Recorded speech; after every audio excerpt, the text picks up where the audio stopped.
A man named Pythagorean came up with a special formula for right triangles. If you have any right triangle with a right angle in the corner, you could have a side length of A, a side length of B, and the longest diagonal across from that right angle, the hypotenuse, is called the C.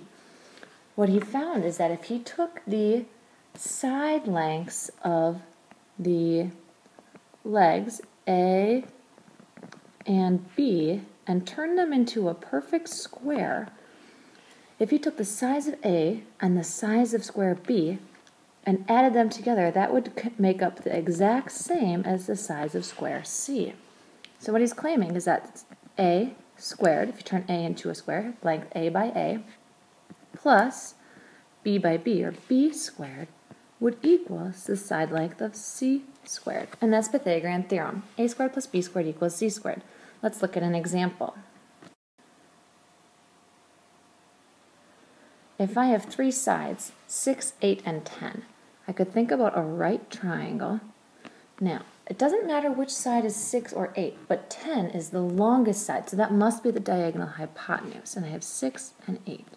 And according to Pythagorean theorem, if I take A squared and B squared, that should give me C squared. So if I take A squared, 6 squared, plus 8 squared, that should equal 10 squared. Now, using your order of operations, do the exponents first before you add them together. So 6 squared is 36, plus 8 squared is 84. Does that equal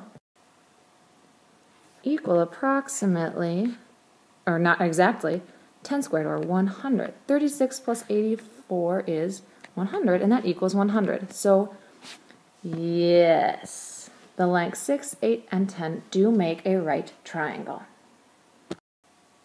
We also use Pythagorean theorem to find the missing side of a triangle.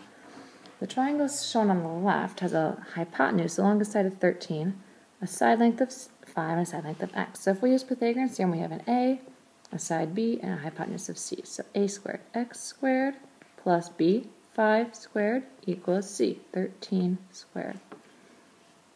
So I have x squared plus 5 squared is 25, equals 13 squared, which is 169. Solve for the x by subtracting 25 on both sides of your equation. So x squared equals 144. Some number squared is 144.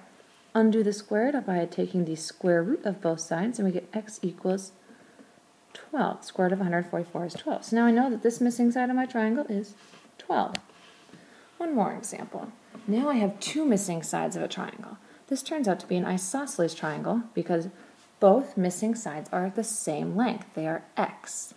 And the hypotenuse is 12, so we would have a squared, x squared, plus b squared, another x squared for a and b, and the longest diagonal side, 12 squared. 12 squared is 144, and x squared plus x squared. Well, I think I got an x squared and another x squared. That would mean you have two x squareds. To solve for the x, 2 times x squared, undo multiplying by dividing both sides by 2. X squared equals 144 divided by 2. 72. Take the square root of both sides, and we end up with x equals, rounded about 8.49. So both of these sides are 8.49 to make a right triangle.